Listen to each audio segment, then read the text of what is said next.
un libro de historia que sirve para entender el presente y para transformar el presente.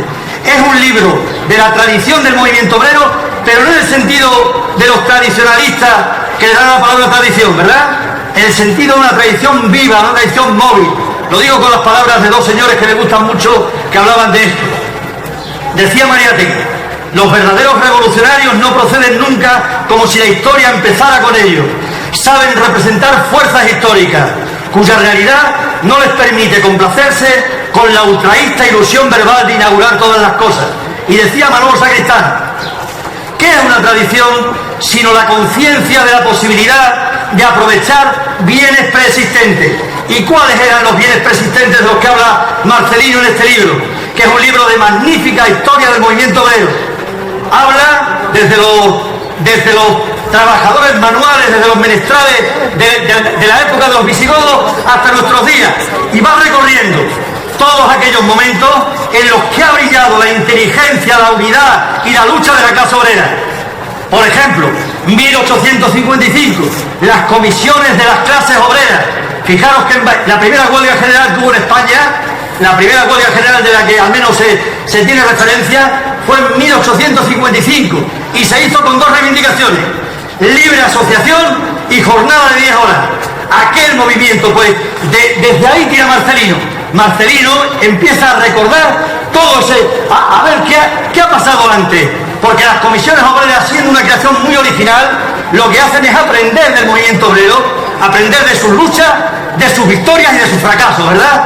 Y es lo que hace Marcelino en este magnífico libro, cuyas tesis principales va a plasmar en otro texto que conocemos seguro todos más, que es el de Charlas desde la prisión. Nuestro maestro de lucha fue Marcelino Camacho, sin lugar a dudas. El presente libro también es una muestra evidente del carácter magistral de Marcelino Camacho en cuanto a historiador del pasado, para proyectarlo en el presente y para que siga siendo nuestra guía de lucha. Yo recomiendo vivamente la lectura de este libro y de todos los demás de Marcelino Camacho y de Manolo Callado. Que la hedionda prensa de derechas española estaba atribuyendo a Marcelino y a Josefina Samper, su incomparable, imbatible compañera de lucha.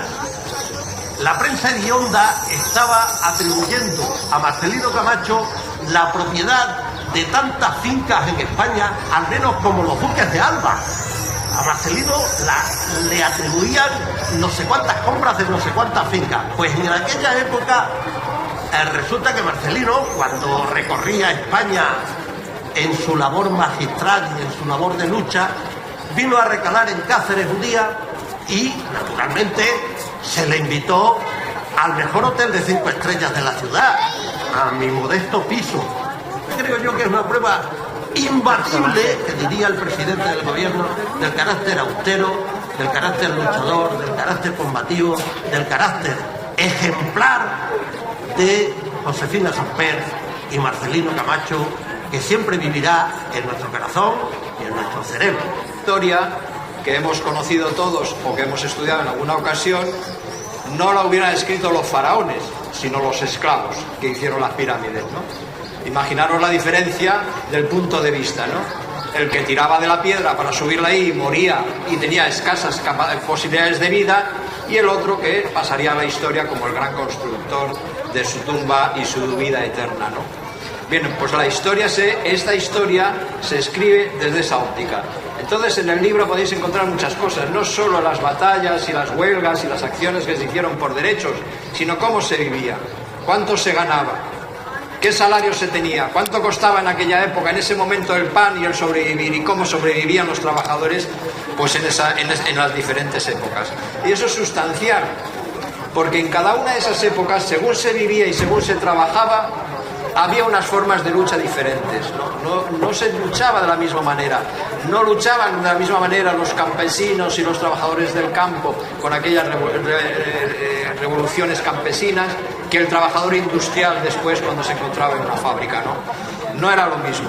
Y esa es la historia de la lucha de los trabajadores, es permanentemente la defensa de unos derechos que se van conquistando, hasta lo que os parecería absolutamente elemental, el caminar libremente, el no trabajar de luz a luz, como contaban antes, sino de sol a sol. Todas esas cosas, ¿cómo vivimos hoy? Hay detrás de todo eso una lucha infatigable de trabajadores, muchas víctimas y muchos esfuerzos ahí conseguidos.